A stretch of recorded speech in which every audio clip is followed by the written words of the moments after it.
Bonjour à toutes et à tous. Il y a quelques années, avec Valérie, on a donné une conférence sur les rêves, le langage symbolique, sur à quoi servent les rêves, leurs fonctions physiologiques, psychiques, sur les différents types de rêves, ce qu'on peut faire dedans, ce qui est possible, et puis comment les interpréter. À la base, cette conférence durait 3 heures, ce qui est un petit peu long. C'était une webconférence, et du coup, pour le rendre plus accessible sur YouTube, je l'ai découpé en plusieurs morceaux. Donc il y a une première partie sur les fonctions du rêve, à quoi ça sert, ce qui est possible de faire. Une deuxième partie qui sera ajoutée, qui va parler un petit peu des différents types de rêves, de comment les utiliser en quelque sorte, comment s'en servir activement, comment apprendre à les mémoriser, s'en souvenir, puis devenir de plus en plus conscient, lucide dans les rêves. Et enfin, la dernière partie aura pour but de vous aider à apprendre à les interpréter, les comprendre, comprendre que le langage symbolique, le langage des rêves, que ce soit dans un rêve, dans une séance de méditation, dans un flash qui vous vient, ça a un sens. C'est pas juste des hiéroglyphes avec des petits dessins qui défilent pendant la nuit. C'est un langage de précision, en fait très précis, mais qui est complètement étranger à notre façon de parler et de penser habituelle, mais qu'on peut apprendre à décoder et qui devient du coup très très utile. Les rêves, c'est un moyen de communiquer avec soi-même, de se comprendre, de savoir ce qui se passe à l'intérieur de nous qui est juste magique. Le petit truc avec les rêves, c'est que ici en Occident, personne ne nous apprend à comprendre comment ça marche ni à les utiliser. Et on espère que ces séries de conférences vous ouvriront un petit peu l'esprit sur tout ce qu'il y a moyen de faire. Donc on espère que tout ce kit pour comprendre les rêves vous sera utile, que vous arriverez à améliorer vos rêves, mieux les comprendre, mieux les utiliser. Et on se lance tout de suite en vous souhaitant un bon visionnage. À très bientôt. Donc, bienvenue à Comme ça. tous. On commence officiellement la conférence et on commence d'abord par vous dire un immense merci d'être tous là. Ça nous fait vraiment très plaisir d'accueillir autant de personnes intéressées au niveau des rêves, des langages métaphoriques et symboliques. Oui, Donc, clairement, comme super. je disais, moi je suis sidéré qu'il y ait autant de monde qui soit présent. Très très content, hein, mais vraiment étonné. Bon, Et il vous du l'a coup, dit, il est c'est un peu impressionné, donc pardonnez-lui s'il bafouille un peu, tout ça, tout ça. oui, ça fait bizarre de voir des petits carrés avec des petites têtes plutôt que des gens en face, mais bon. Euh, on va commencer du coup cette conférence. C'est un petit mélange De deux optiques différentes, parce qu'on est deux. Moi, je voulais vraiment vous parler, pour ceux qui ne l'auraient pas encore entendu, de toutes les clés pour mieux comprendre ce qui se passe dans nos rêves, mais aussi dans nos méditations, dans les phénomènes de transe. Et donc, partager un peu les clés que nous, on utilise pour mieux comprendre ce qui se passe dans ces moments-là. Et Olaf voulait vraiment commencer à parler vraiment des rêves, de tout ce qu'il y a moyen d'en faire. Et du coup, vous allez avoir droit à une double conférence. sachant que je vais avoir du mal à en placer une parce que là, elle a l'air en forme. Très. Alors, histoire d'introduire un petit peu la conférence et pourquoi on la donne ce soir, on va parler un petit peu du coup de nos formations, des formations psyché de l'école et de notre but. Nous, ce qui nous intéresse vraiment, ce qui nous passionne, c'est d'aider des personnes à maîtriser un petit peu leur conscience, leurs pensées, leurs émotions et globalement leur vie. Donc, apprendre à se connaître, apprendre à se comprendre, apprendre à savoir pourquoi on réagit de telle ou telle manière, et puis commencer à avoir de la prise un petit peu sur ses émotions, sur ses pensées. C'est vraiment ça qui nous anime. Et pour nous, ça passe énormément par diverses techniques qui permettent de maîtriser un peu ces états de conscience, que ce soit l'hypnose, que ce soit la méditation, plein de formes de méditation, que ce soit l'énergétique. Et donc, nous, notre dada, notre but, c'est un petit peu de pouvoir retransmettre tout ça. Et il se trouve que les rêves, c'est un des moyens les plus simples, les plus communs, les plus naturels qu'on a à notre disposition pour ça, pour apprendre à se connaître, pour changer, pour se transformer. Même si, globalement, la plupart des humains ne les utilisent pas, ne les comprennent pas, ne connaissent pas trop. Et donc, avant d'aller plus loin, on va faire un petit sondage, une petite question. Je vais regarder un petit peu en fonction de qui lève ses mains. Et limite, vous me faites un petit signe de la main pour dire qui se souvient vraiment jamais, jamais, jamais de ses rêves parmi vous? Est-ce qu'il y a des personnes? Bon, si, Marine. Tu peux Qui s'en répéter ta souvient question? Excuse-moi, Olaf, j'ai pas... qui ne se souvient jamais, jamais de ses rêves parmi vous? Ah ben moi. Voilà. Qui parmi vous s'en souvient de temps en temps, une fois, sporadiquement? Ok. Qui s'en souvient régulièrement? Donc 2 à 5 fois par semaine, des souvenirs de rêve. Et qui s'en souvient beaucoup? Voilà. Non, moi, parce que j'ai D'accord, pas il y de a quand même des caméra. personnes qui rêvent beaucoup, c'est bien. Sachant qu'en général, on considère qu'une personne est un bon rêveur quand il commence à être capable de se souvenir de 2 à 4 ou plus de rêves par nuit. Pour donner un ordre d'idée maintenant, quelqu'un qui vraiment, vraiment travaille sur ses rêves peut rêver beaucoup, beaucoup plus et avoir beaucoup plus de contrôle. Moi, je sais que dans les périodes où vraiment j'étais intense, je pouvais me souvenir de 10 à 15 rêves assez précis, dont certains étaient programmés. Maintenant, je fais pas ça, c'est pas mon quotidien, c'est des moments, on va dire des moments assez intenses, exceptionnels. Mais du coup, de voir un groupe de personnes où il y a autant de monde qui se souvient de ses rêves, c'est déjà assez rare. Alors, qui parmi vous les comprend, on va dire naturellement, c'est-à-dire on comprend le sens en y réfléchissant un petit peu, mais pas en analysant et en trifouillant et en décortiquant les choses Donc sans avec. avoir besoin de passer dans un dictionnaire, de tout noter et de tout analyser. Est-ce qu'il y a des personnes qui comprennent leurs rêves bien Ça ici? dépend lesquels. Ça dépend lesquels. Ça, Oui, c'est normal. forcément. Ok. Qui parmi vous en a déjà programmé? Par programmer, j'entends forcer, quelque part, forcer la thématique du rêve à répondre à quelque chose qui vous intéresse. Comme par exemple, vous posez une question avant de vous endormir, 3 personnes, avant de vous endormir, et puis pouvoir vous réveiller avec une réponse, ou créer des rêves volontairement plus ou moins conscients ou lucides, des choses comme ça. Ok, il y a quand même quelques personnes, très bien. Qui s'en sert parfois ou au quotidien de manière pratique, soit pour guider et diriger sa vie, pour s'orienter. Ok. Reste plus que Claude et Pierre. D'accord. Et qui ne savait pas du tout que ça pouvait avoir un intérêt? Bon, ça va.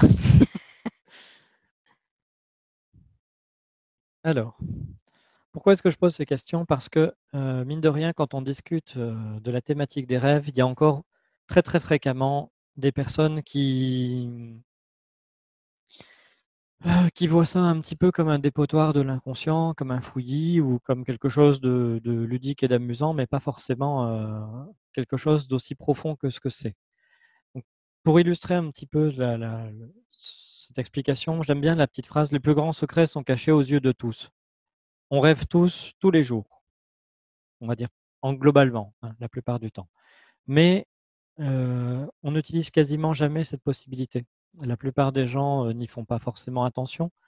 On ne sait pas forcément tout ce qu'on peut en faire, c'est très peu connu. Et donc, du coup, on va essayer de vous donner des bases, des idées de ce qui est faisable, des trucs, des astuces éventuellement pour ceux que ça intéresse d'aller plus loin. Et on va essayer d'aborder les choses de manière assez complète. Donc, au programme de cette conférence, on va parler un petit peu du rêve et de ses fonctions. Pas du tout de manière intellectuelle et de manière neurologique, on va dire, mais beaucoup plus du fond, de ce que ça apporte, de ce qu'on peut y faire. En gros, de manière pragmatique et en quoi ça peut être utile pour vous et comment vous pouvez l'utiliser. On va parler du coup de cette forme de communication très particulière qu'est le rêve. C'est une forme de communication, ni plus ni moins. Elle est différente, elle n'est pas séquencée comme notre communication consciente, et pourtant elle passe des messages et il y a moyen d'interagir très très fort avec ces rêves. On va parler un petit peu des spécificités du rêve, notamment par rapport aux méditations, mais par rapport à notre façon de penser surtout. Et ensuite, on va voir justement quelques types de rêves. Sans vouloir faire de la classification, la différence entre un rêve conscient, lucide, ce que c'est qu'un rêve partagé, quel type de rêve partagé existe, etc. On parlera un petit peu des applications. Je pense qu'à ce niveau-là, on fera une pause et on laissera éventuellement poser des questions. Puis, il y aura une deuxième partie qui sera plus pratique sur comment se lancer quand on veut commencer à travailler avec les rêves, comment s'en souvenir, comment aider les rêves à venir, pas juste s'en souvenir, mais en fait aussi Les les produire. stimuler, les produire. On donnera quelques clés d'interprétation, quelques clés de compréhension, sachant que malgré tout, c'est souvent beaucoup un travail personnel. Ça vient pas en une journée ou deux. C'est de l'attention. C'est comme apprendre une autre langue qui se baserait sur des structures très très différentes de la linguistique qu'on a et en même temps qui finalement, quand on y pense bien, sont assez naturelles et très logiques. Et donc ça, c'est valable du coup pour ce qui se passe pendant les rêves, mais aussi pour ce qui se passe quand vous êtes en méditation, quand votre inconscient est en train de produire du matériel métaphorique, que vous soyez complètement endormi dans un rêve ou que vous soyez dans un état modifié de conscience comme en méditation, en auto-hypnose ou en séance d'hypnose. Première petite question, c'est qu'est-ce que c'est qu'un rêve et ça sert à quoi? Ça sert à quoi? C'est une question typiquement consciente. C'est le mental qui se dit bah, je vais apprendre à me servir de mes rêves ou je vais apprendre à voir à quoi ça sert parce que ça peut être utile pour moi. Ceci dit, votre corps, votre esprit n'a pas attendu que vous vous posiez la question pour produire des rêves. Donc ça a sûrement des utilités que le conscient ne comprend pas forcément. Voilà. Ne pas avoir conscience de ses rêves, c'est comme ne pas avoir conscience qu'on a des mains, qu'on a des yeux. C'est une partie de nous qui a ses fonctions et qu'on utilise ou qu'on n'utilise pas, mais en tout cas, c'est là. Donc, gardez en tête toujours cette petite phrase, le corps a besoin de sommeil, il a besoin de se reposer et de pouvoir dormir. L'esprit, lui, il a besoin de rêver. Que ce soit la nuit pendant les rêves, que ce soit en méditation, que ce soit juste rêvasser. Il y a plein de formes de rêves différentes, mais c'est essentiel pour notre esprit, pour notre psyché, pour notre équilibre psychique. Si on n'a pas de rêve, La pathologie mentale il manque arrive quelque chose. petit à petit. La première fonction du rêve, c'est un théâtre. C'est comme un film. C'est un espace tout particulier, hors de l'espace et du temps, qui nous semble réel, dans lequel on va pouvoir vivre des histoires. Donc, sans devoir aller au cinéma, sans devoir rester conscient. quand on a l'habitude de rêver, les sensations, les émotions, tout est réel. Les décors, ils sont parfaits. On peut, dans un rêve, toucher un mur et il nous semblera dur. Même si ce n'est qu'un rêve, tout y est, sur le coup, réaliste. Même des choses qui peuvent nous sembler farfelues, on les vit de l'intérieur, on est immergé dedans et du coup, ça semble tout à fait réel. Donc, c'est comme un théâtre qui a été fait spécialement pour nous, où on nous raconte une histoire, où on vit une histoire. On est à la fois l'acteur et le spectateur, mais à la fois, c'est pas vraiment le monde réel comme il est connu, et en même temps, quand on est dedans, tout y a sa place et tout y est réel. La deuxième fonction, c'est un miroir. C'est un miroir de notre âme. Sur le fond, c'est notre âme qui est en train de, pendant le temps du rêve, dans ce théâtre, de projeter les acteurs, les éléments du décor, les circonstances, le scénario pour nous parler de nous-mêmes. Et chacun des acteurs du rêve, chacune des personnes qu'on va rencontrer, que ce soit un animal, une personne qu'on connaît, un inconnu, un endroit, tout ça, c'est des facettes de nous qu'on a mis autour de nous. C'est comme si, presque comme un hologramme, on avait été le cœur d'une construction et que tout autour de nous s'était construit une réalité. Donc cette idée de projection de soi à travers le rêve, si vous voulez des exemples d'explications en film, que ce soit dans le film Inception ou dans le film Vice Versa, dans ces deux films-là, on vous montre cette théorie de finalement ce sont des parties de soi qui sont travesties avec des visages de gens que vous connaissez ou que vous ne connaissez pas, de chiens, de chats, mais c'est toujours des parties de vous qui interagissent dans le rêve. Après, il y a des exceptions, il y a des nuances qu'on amènera progressivement, mais en tout cas, c'est quelque chose d'important à comprendre. Si vous vous réveillez et que vous avez fait un mauvais rêve qui concerne une personne qui vous est proche, n'allez pas engueuler la personne qui est proche. Elle n'est pas responsable de votre rêve. Elle n'en fait, à moins qu'elle vous ait visité, elle n'en fait pas partie. Fonction suivante, c'est une porte d'accès. Un rêve, ça nous permet d'accéder à des lieux ou des personnes qui ne sont pas présentes physiquement, des situations qui ne sont pas en train de se jouer. Ça nous permet d'accéder à des plans émotionnels, quand on vit un rêve qui est très intense, stimulant et par exemple, qui est, on va dire, un rêve transcendant, on se réveille le matin, on est dans un autre état émotionnel, on a été touché par quelque chose. Un rêve violent, difficile, on se réveille le matin, on est fébrile, on est encore dans l'émotion. On peut contacter des niveaux de conscience différents. Des niveaux de conscience, qu'est-ce que je veux dire? Limite, je le garde un petit peu, on en parlera par la Teasing! suite. Vous allez Et savoir ce que c'est plus tard. ça peut être des choses qui sont, on peut se retrouver dans des situations qui sont très très très réelles ou complètement créées imaginairement par notre inconscient à partir du moment où ça remplit un but, où c'est utile. C'est un genre de station satellite de radio surpuissant, un rêve. Ça nous met en contact avec nous-mêmes à l'intérieur, mais en même temps, ça peut, et je précise bien, ce mot est important, ça peut nous mettre en relation avec d'autres personnes, certaines parties d'autres personnes. Ça peut nous permettre de contacter ou de recevoir des messages de notre âme. Ça peut nous permettre de contacter des messages d'autres plans de conscience. C'est Ou un de notre moyen, inconscient voilà. collectif. C'est-à-dire que quand il se passe des choses importantes et impactantes au niveau de la planète, au niveau de notre communauté humaine, il y a comme des décharges d'informations qui se créent autour de nous et notre rêve peut servir de station de radio émetteur-récepteur et nous permettre de capter des choses qui sont en train de se passer à un niveau beaucoup plus collectif. Des petits exemples tout bêtes, hein, mais L'un comme l'autre. régulièrement, oui, ben, je vais dire, moi, c'est très fréquent qu'avant des examens, d'un seul coup, genre le matin, je peux me réveiller et me dire, tiens, bah là, Les épreuves du bac les épreuves commencent. du bac de français commencent.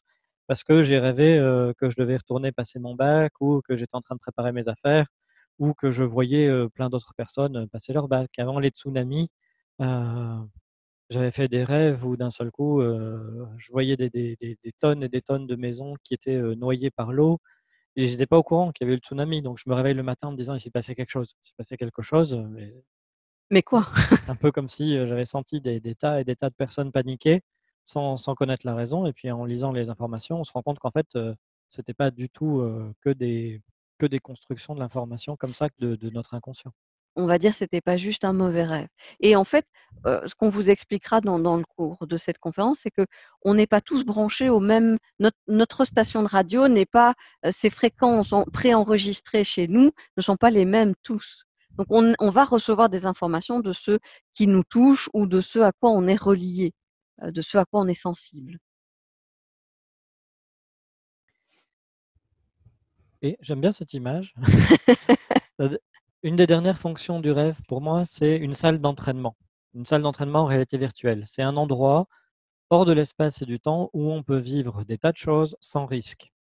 C'est un temps dans lequel l'être humain peut apprendre. Un peu comme dans les jeux vidéo où c'est pas grave si on se fait tuer parce qu'on a pris des risques dans un rêve, parce qu'on va ressusciter, on va se réveiller, on va passer à un autre stade du rêve, on ne meurt pas vraiment. Et on apprend à chaque fois un petit quelque chose. Et chacune de ces expériences, on en garde des traces. Forge quelque chose dans notre inconscient ou dans notre âme, comme vous voulez le nommer, mais en tout cas, ça nous permet vraiment de vivre des vies parallèles dont on peut même avoir conscience si on travaille avec ses rêves et qui permettent à notre âme d'évoluer. C'est une fonction naturelle des rêves. Je ne sais pas si ça vous est déjà arrivé, mais vous commencez une nouvelle activité, genre sportive. Vous en Ou du faites beaucoup, bricolage voilà, ou un nouveau cours, bah, vous allez en rêver. Il y en a qui disent j'ai dormi hypnose, je me suis réveillé hypnose parce qu'ils viennent de commencer à se lancer dans leur apprentissage. C'est pareil pour le ski, c'est pareil pour plein de n'importe choses. quelle activité dans laquelle on s'immerge complètement, en fait, tout naturellement, pendant la nuit, c'est très très fréquent que les gens rêvent de cette activité-là, et c'est le moment en fait où on est en train d'automatiser les apprentissages.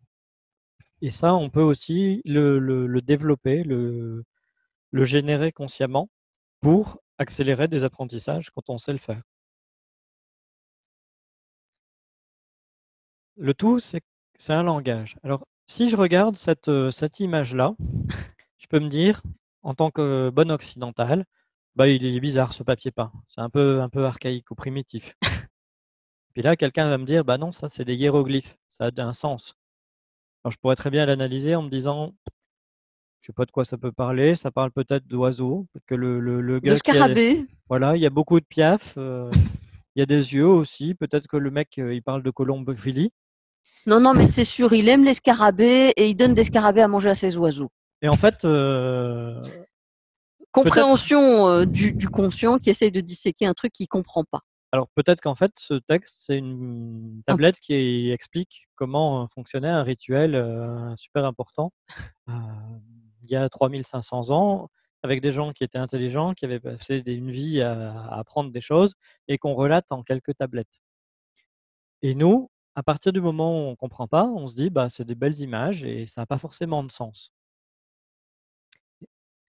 Et très fréquemment, il y a des gens qui pensent que les rêves, c'est juste comme exactement de la même manière, un imbroglio d'images sans but. C'est le quart d'heure folie de l'inconscient. Ou de temps en temps, on a des stagiaires qui se disent j'ai des images qui viennent en méditation ou en séance, mais ça n'a aucun sens. Ou c'est juste mon inconscient qui a une imagination complètement débile. Et en général, on a plus de respect pour l'inconscient des personnes et on a tendance à ne pas forcément adhérer à ce genre d'explications simplistes. Pour moi, c'est à peu près la même façon de penser que ce qui amène un peuple à en asservir un autre. C'est comme quand les Occidentaux débarquaient il y a des siècles. Maintenant, les humains ont beaucoup évolué. Ça se fait plus. En se disant qu'ils croisaient une autre peuplade qui était inférieure vu qu'elle ne parlait pas la même langue et qu'elle ne réagissait pas de la même manière et qu'elle n'avait pas la même culture. Ben là, c'est un petit peu pareil. C'est pas parce que je ne sais pas lire les hiéroglyphes que ce qui est écrit n'a pas de sens, ne sert à rien. C'est juste que moi, je ne le comprends pas forcément. Mais peut-être qu'il y a une grande, grande richesse là-dedans. Mais donc, l'idée de ce soir, c'est de vous montrer qu'il y a une énorme richesse dans les rêves. D'ailleurs, juste ailleurs qu'ici, si on parle, par exemple, pour faire dans les clichés, qui sont en général assez connus, mais les aborigènes ou certaines tribus équatoriales ont un rapport aux rêves très, très différent. Les enfants apprennent dès leur enfance à se souvenir de leurs rêves, les parents les guident, on leur demande de raconter leurs rêves, ils mettent ça en parallèle avec ce que la personne vit, ils apprennent à se comprendre et ils apprennent à les maîtriser pour grandir, pour apprendre à se connaître. Et on retrouve ça dans plein de traditions. Tous ceux qui font du chamanisme ont en général un rapport privilégié avec leurs rêves. Ben, clairement, ça fait partie de l'apprentissage, on va dire, d'un apprentissage initiatique, d'apprendre à comprendre et connaître un petit peu ses rêves. Romuald Le Terrier, qui est un ami de Philippe Guillemont, Romuald, il est ethnobotaniste et il a sorti un livre cette année qui s'appelle Se souvenir du futur, où il raconte son expérience chez les Indiens Shipipo en Équateur, où ils utilisent des plantes et où ils vont faire des voyages dans le futur par les rêves pour produire des synchronicités. Si tu veux, note les références dans le fil de conversation pour ceux que ça intéresserait. Ouais, ok. Oui, tout à fait. Alors, globalement, le langage des rêves, certes, il est très très différent et en même temps, il est connu, il est partout. On utilise finalement des choses qu'il y a autour de nous, des personnages qu'on connaît. C'est comme si on utilisait les mêmes mots que dans votre langue naturelle, mais avec une grammaire et une signification complètement différente. Le petit truc, c'est que là, je fais un peu, justement, je fais mon Pierre. Limite, je considère que c'est logique parce qu'on rêve toutes les nuits, qu'on médite. La plupart d'entre vous, vous méditez. Donc, c'est des choses auxquelles on est sensible et qu'on croit souvent. Et en même temps, pour le coup, c'est pas pour autant qu'on le comprend et qu'on s'en rend compte. C'est le langage qui est utilisé dans chacune de vos métaphores, ce qui vous vient spontanément, ça vient dans vos séances d'hypnose, d'auto-hypnose, dans vos méditations, ça vient la nuit, pas pour rien, pas sans raison. C'est toujours le même langage, plus ou moins complexe, plus ou moins construit selon que vous avez l'habitude ou pas de rêver et que vous avez créé un lien fort avec votre inconscient. Mais ce langage, il respecte des conventions. Il n'est pas dénué de logique, en fait. Régulièrement, dans nos formations, on explique des petites choses de base qui sont que l'inconscient ne fonctionne pas du tout comme le conscient. Il est déconnecté de cette notion de temps linéaire. Il fonctionne beaucoup plus dans l'instantané. C'est-à-dire que votre cœur est en train de battre en même temps que vous respirez, en même temps que vous écoutez. C'est des choses qui se font simultanément, de manière instantanée, et heureusement. L'inconscient ne peut pas s'arrêter de fonctionner parce que vous êtes en train d'écouter quelque chose. tout doit fonctionner en simultané. Notre inconscient est super attaché à la fois au sens des choses, aux émotions, ce qui porte de l'information, aux objets, au concret, aux actions, et pas forcément à la logique. Le sens des choses est plus important pour notre inconscient que la logique. La logique, c'est une construction mentale. Ce week-end, on expliquait ça en disant, une personne va se dire, il y a de l'orage, donc j'ai peur. Une autre personne va se dire, il y a de l'orage, ah, moi j'aime super vraiment ça, parce que depuis que je suis toute petite, j'écoute les gouttes tomber quand il y a de l'orage. Les donc et les parce que, c'est la logique. Ça n'a rien à voir avec le monde réel, les faits, les émotions et ce qui existe. Ça, c'est le domaine du mental. Donc notre inconscient, du coup, fonctionne sur de l'instantané et sur le sens des choses et les objets. Il ne va pas s'exprimer de la même manière que nous. Donc par exemple, ça fait que la notion du temps dans les rêves est très très différente. Il y a souvent des gros phénomènes de distorsion temporelle. Dans les deux sens. Hein. Parfois, on rêve 5 minutes et on a vécu 1 heure, une journée complète dans notre rêve. Parfois, on peut dormir très très longtemps et garder très peu de contenu du rêve. Donc la distorsion temporelle, c'est quand, effectivement, vous rêvez un quart d'heure et pendant ce quart d'heure, Il se vous passe avez 4 vécu mois en dans votre rêve vie. énormément de temps. Autre point important, notre mémoire va se concentrer sur les séances essentielles, sur les séquences essentielles. C'est-à-dire d'un rêve dont vous vous souvenez, vous n'allez pas garder des détails inutiles, vous n'allez garder que les séquences, qui ont vraiment du sens. Autre point intéressant, c'est qu'il n'y a aucune transition inutile. Si vous faisiez quelque chose cet après-midi pour arriver à écouter cette conférence, il a fallu que vous branchiez votre ordinateur, que vous allumiez votre webcam, que vous trouviez le lien sur lequel cliquer. C'est autant de petites étapes. Dans les rêves, toutes ces étapes de transition, en général, on ne s'en souvient pas, elles n'existent pas parce On est qu'elles ne dans sont une pas scène et en utiles. fait, il n'y a pas eu d'entrée en scène, il n'y a pas eu d'avant la scène. On est dans la scène plongé directement au cœur de ce que l'inconscient a envie de vivre ou d'expérimenter avec vous. Et histoire de faire une simplification un peu abusive, mais pour traduire un petit peu la logique de l'inconscient, c'est tous les mots-clés sont des éléments de l'histoire. C'est tous les symboles. Si par exemple, je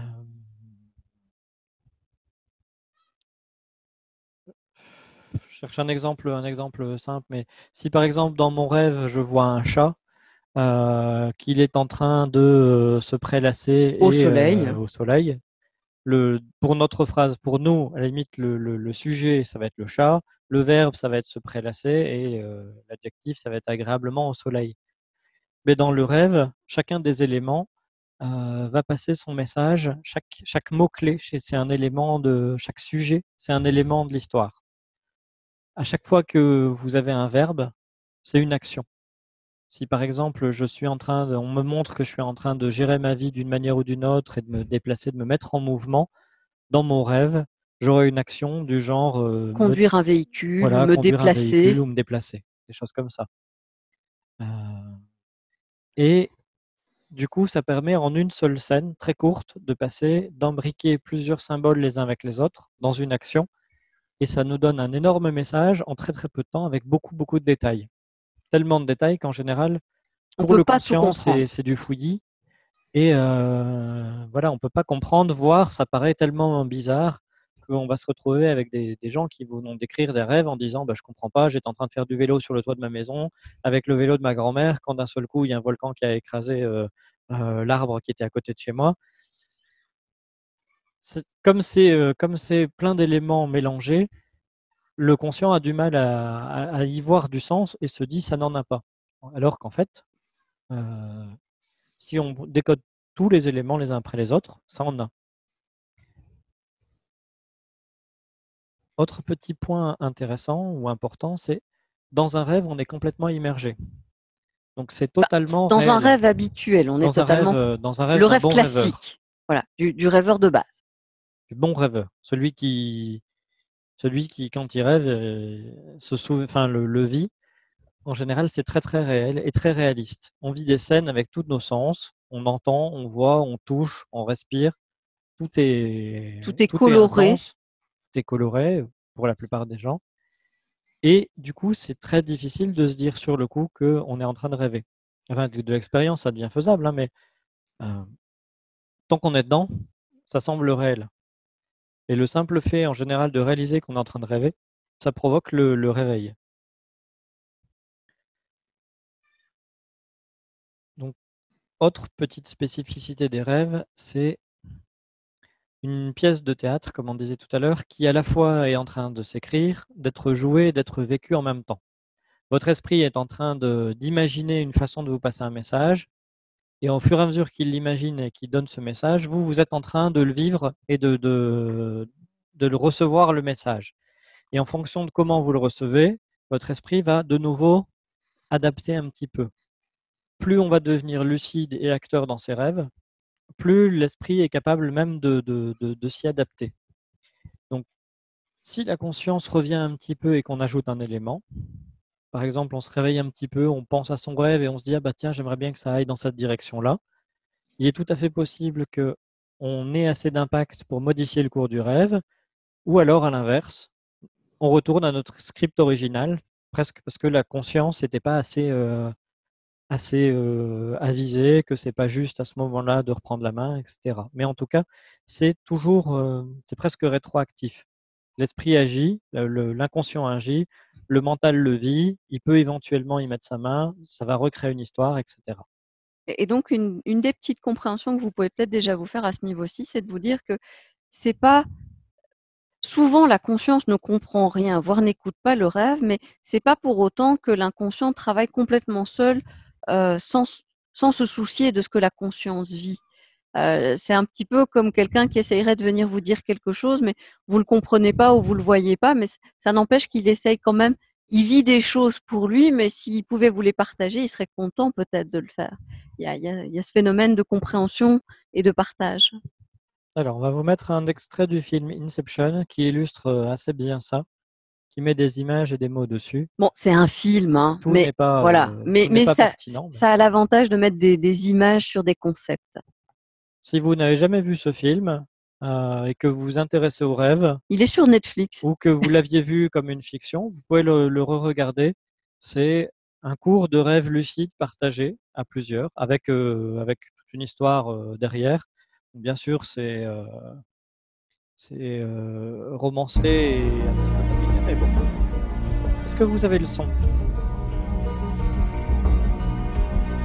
Oui. Oui, parfait. Merci. Apparemment, on n'utilise qu'une infime partie de notre potentiel cérébral, mais quand on est éveillé, quand on est endormi, l'esprit est capable d'à peu près tout. C'est-à-dire? Imaginez que vous décidez un immeuble, d'accord? Vous en créez consciemment chaque aspect. Mais on se demande par moment s'il ne se crée pas tout seul, si vous voyez ce que je veux dire. Ouais, comme si je le découvrais. C'est ça, l'inspiration authentique. Durant le rêve, notre esprit fait cela continuellement. Nous créons et percevons notre monde simultanément. Et notre esprit s'en sort si bien que nous nous en rendons même pas compte. Et c'est ça qui nous permet d'entrer en plein dans le processus. Comment? En prenant en main l'aspect créatif. Et c'est là que j'ai besoin de vous. Vous créez le monde d'un rêve. Dans le film, pour ceux qui ne le connaissent pas, ils ont la possibilité, ils ont un petit appareil qui permet de rêver à plusieurs et de partager un rêve. Et ils vont essayer d'entrer dans de créer un rêve pour quelqu'un d'autre, pour un client. Et ils doivent réussir à entrer dans sa psyché. Et donc, Leonardo DiCaprio a besoin de la jeune fille pour imaginer, concevoir, construire le décor du rêve. Nous amenons le sujet dans ce rêve, et le sujet y met tout son subconscient. Comment voulez-vous que j'obtienne suffisamment de détails pour le convaincre que c'est la réalité? C'est que les rêves, ils font vrai tant qu'on est dedans, pas vrai? Ce n'est qu'au réveil qu'on remarque qu'ils avaient comme quelque chose d'étrange. Une petite question. Vous ne vous souvenez jamais vraiment du début de vos rêves, n'est-ce pas? Vous atterrissez systématiquement au beau milieu de l'action. C'est juste, oui. On est arrivé comment ici? Eh bien, on sort à peine de... Comment êtes-vous arrivé ici? Réfléchissez, Ariane. Où êtes-vous en ce moment? On est en train de rêver? Vous êtes au Ça, c'est des d'un questions. atelier pratique là, endormi. Vous suivez votre première leçon de rêve partagé. Gardez votre calme.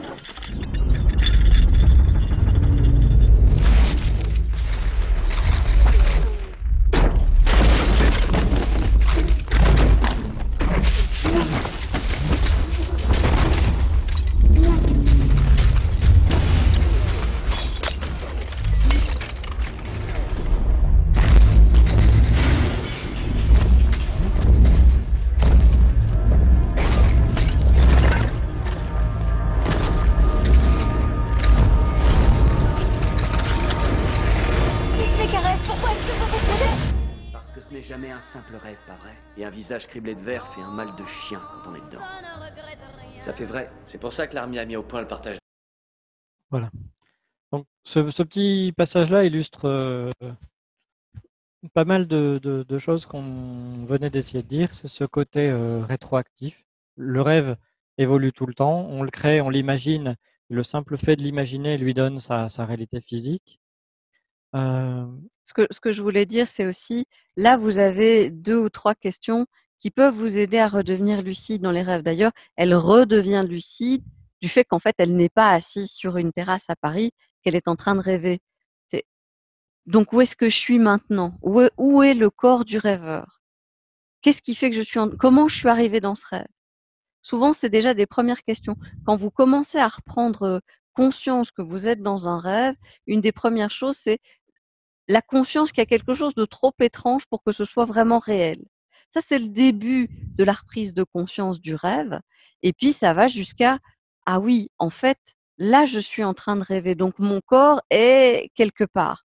Et souvent, quand on commence à se poser la question, c'est là où soit on réussit à rester lucide, soit on se réveille. Et là, c'est mis en scène comme si le monde entier explosait. Simplement, cette sensation de réveil, de se dire, puisque je rêve, oh, mince, où je suis? Des rêves dans cette... Alors, petit point, petite mise en garde pour les gens qui auraient envie de se mettre à faire attention à leurs rêves, à apprendre à rêver. C'est une activité qui demande beaucoup de temps. Ça a l'air anodin comme ça. On pourrait très bien se dire, bah, de toute façon, puisqu'on dort la nuit, j'ai pas grand-chose à faire. Mais en fait, si. C'est complexe d'apprendre à utiliser ses rêves, à les mémoriser. Là, j'avais mis des petites phrases que je dis parfois à des gens, mais vous voulez apprendre à rêver, vous voulez pas faire quelque chose de simple plutôt, genre devenir marathonien ou ingénieur en aérospatial, pour bien montrer que malgré tout, devenir maître de ses rêves, maître, c'est un bien grand mot, on parle de rêve, mais apprendre à être plus lucide et plus conscient et plus proche de ses rêves, c'est un travail de longue haleine.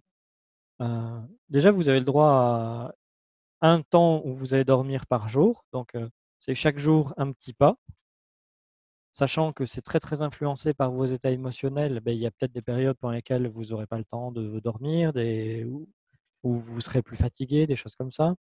C'est hyper intense parce que vous allez aussi être mis en accord en face de ce qui se passe à l'intérieur de vous.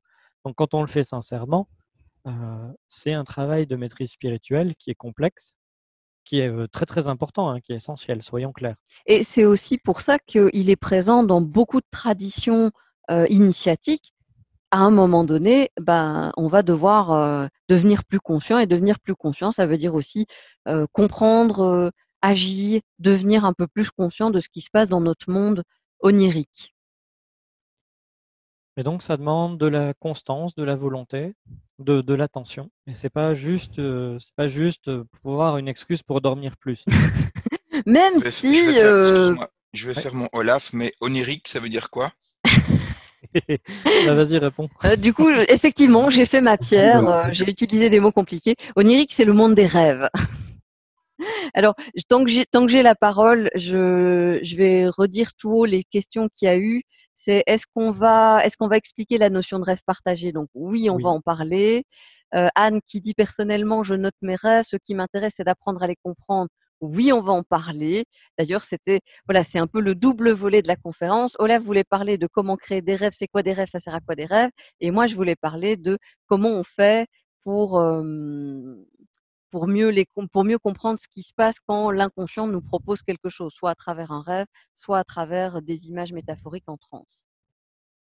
Alors, toujours dans la petite section avertissement, C'est intéressant de se rendre compte que les rêves, travailler avec ses rêves, ça permet de gagner en maîtrise de soi, en maîtrise de sa conscience.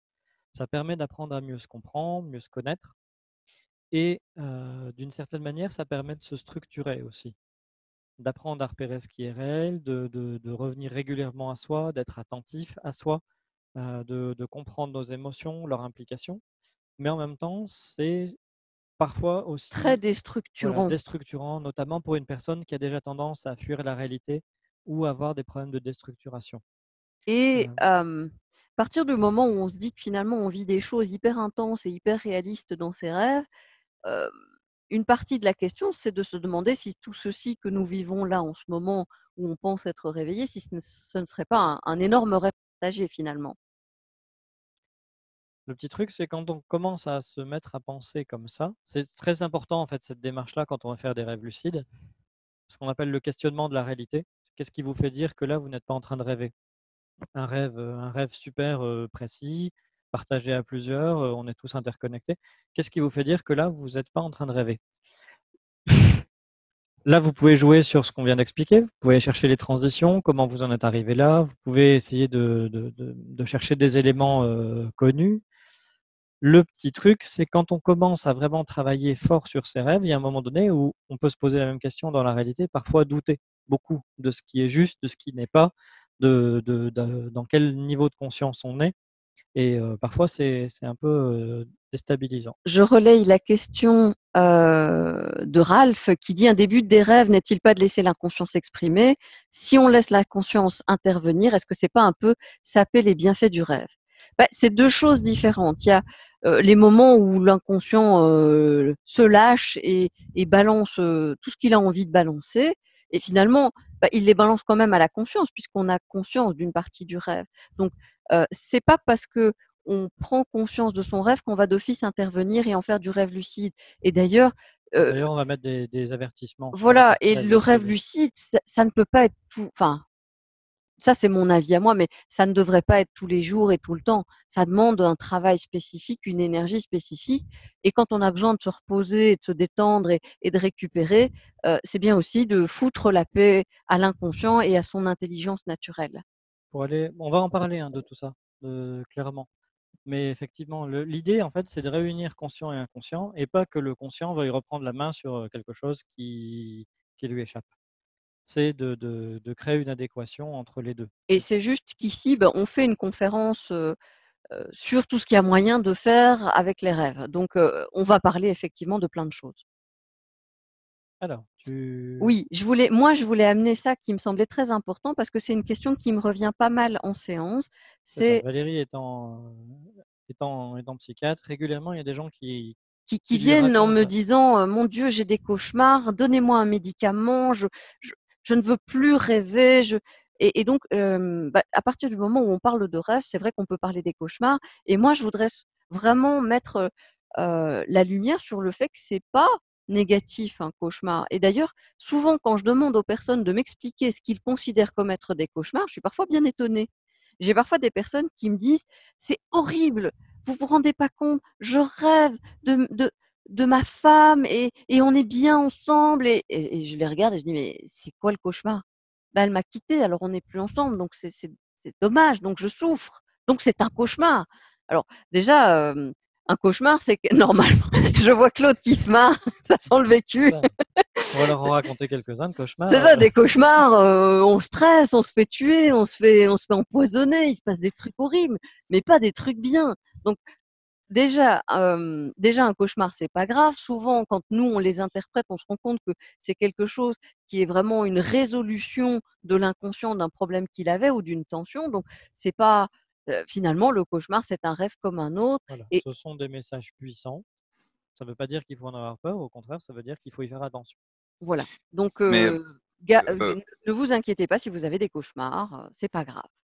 Jung, il se frottait les mains quand il y avait des cauchemars. Ben C'était oui. justement pour lui un signe que l'inconscient ou trouvait des solutions, ou en tout cas était en train de mettre les choses en place, ou était en train de décristalliser les choses qui étaient engrammées au fond de l'inconscient, qui stagnaient un petit peu. tout à Et fait. D'ailleurs, voilà. je fais une petite parenthèse. Claude, si tu as envie de dire quelque chose à propos des cauchemars, Ou je d'autres choses, je te rends le micro. Voilà. Vous m'entendez bien là? Ça va? Oui. Donc, on vous présente Oui, Claude Marie-Magdeleine, qui est un grand rêveur, un grand chaman et Rêveur qui, dans le sens oui, maître de ses rêves. un grand maître Pas... de ses rêves, hein. Mais je te laisse te présenter, Claude, si tu veux. oui, mais enfin, je peux en rajouter beaucoup plus, hein. C'est vrai que dans tout ce qui a été dit, je me retrouve. Peut-être que je ferai tout à l'heure, s'il y a des questions, un parallèle avec le chamanisme et ce que j'ai appris aussi dans différentes formes de méditation, de culture. Mais pour revenir au cauchemar, c'est plutôt la manière avec laquelle le conscient connote, donne une valeur ou une orientation à un rêve. Parfois, pour revenir au rêve du cauchemar, j'ai bien des personnes qui disent, voilà, j'aime encore telle personne et j'ai rêvé, par exemple, si c'est un homme qui rêve de sa compagne avec laquelle il vit une séparation, elle est dans les bras d'un autre. Donc c'est terrible pour lui de voir sa compagne, enfin son ex-compagne dans les bras d'un autre. Et en même temps, je trouve intéressant parce que c'est le meilleur moyen qu'on voit le rêve, en tout cas l'inconscient, pour l'apprendre à se séparer. Sinon, s'il n'avait pas vécu cet événement-là qui semble cauchemardesque, il resterait dans un lien d'attachement qui est plutôt souffrant. Voilà. Oui, c'est ça. Donc, c'est une tentative de résolution ou voilà, c'est aussi les projections Voilà. de sa propre C'est ça que je conscience voulais dire qui aussi par interagissent. cet atelier, ce centre d'entraînement en réalité virtuelle. Là, d'un seul coup, on peut vivre quelque chose qui n'a pas encore eu besoin Voilà. d'avoir lieu Et dans la vie même si on réelle va casser la gueule au rival, on ne le fait pas en vrai, donc il ne se passe rien de grave. Exactement. Donc on travaille, ça nous permet de nous changer et de se transformer pour arriver à faire ce que la conscience a du mal à faire. Voilà. Bon, Merci. c'est tout. J'en prie. Alors, différents types de rêves.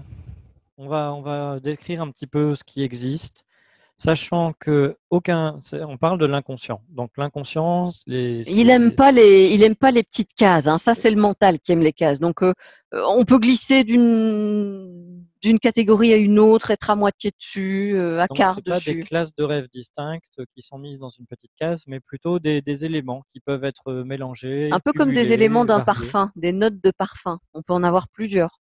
Donc, par exemple, on peut faire un rêve qui est conscient et partagé. On peut faire un rêve informatif qui vous apprend des choses et qui vous aide à apprendre en même temps.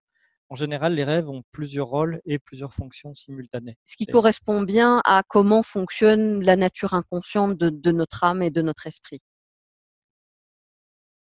Alors, mais comme on est dans une conférence, nous, on va un peu disséquer pour vous aider à appréhender chaque concept. Mais voilà, vous savez que c'est mélangé. Donc, un premier c'est peut-être ça la difficulté. Oui.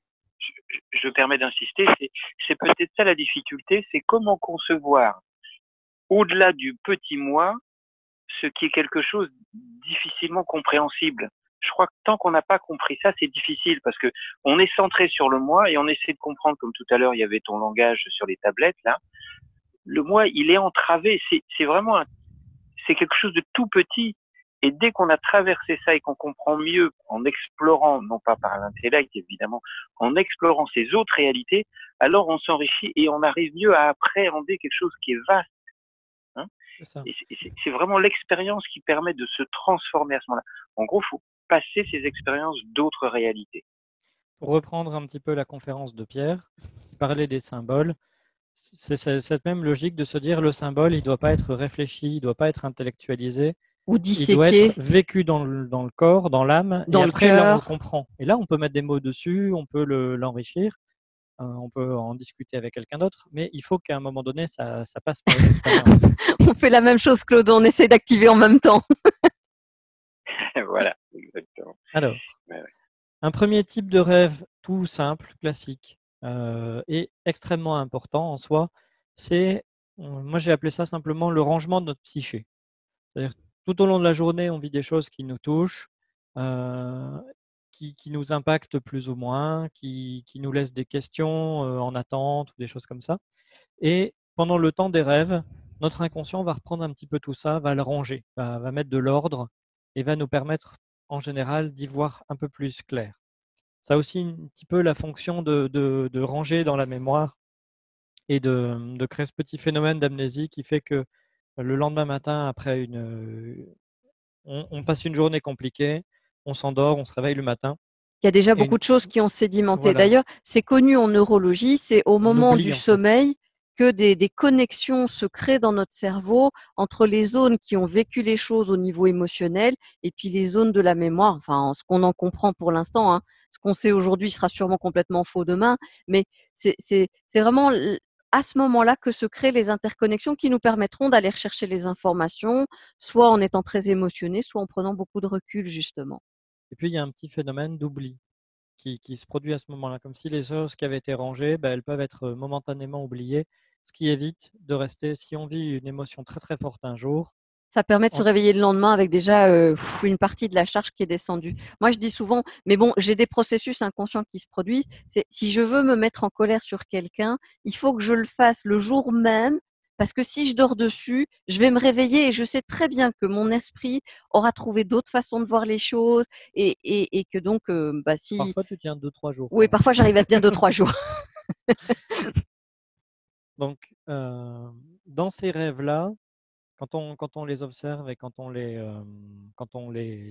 comprend, c'est intéressant. C'est pas juste justement le boulot de l'inconscient qui est en train de ranger ses placards.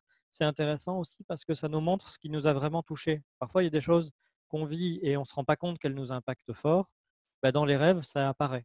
Donc, ça nous permet aussi de se dire, OK, ça m'a impacté plus fort que je ne le pensais. Et du coup, on reste un peu vigilant.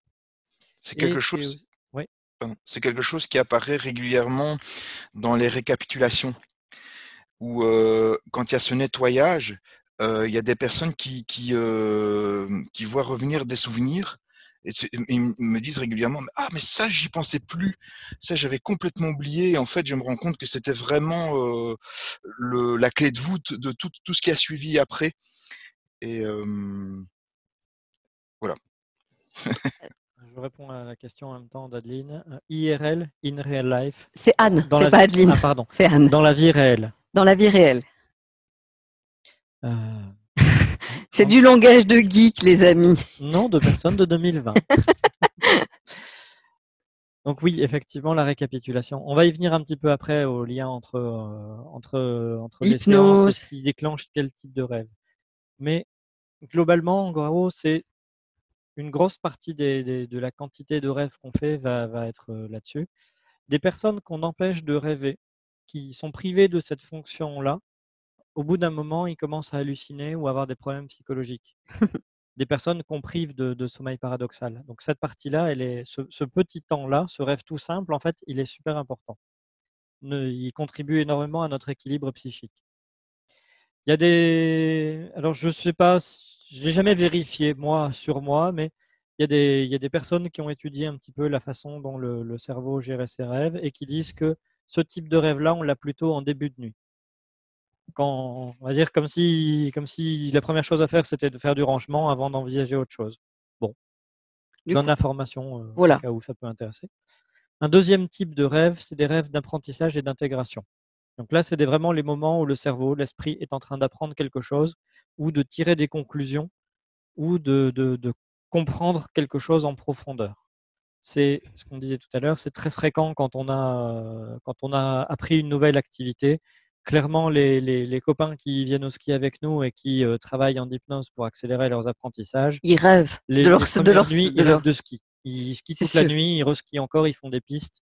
On avait un copain qui était un petit peu somnambule qui était venu avec nous en même temps, qui avait vraiment travaillé pour accélérer en plus ses apprentissages et sa copine râlait parce qu'il avait les jambes qui gigotaient toute la nuit.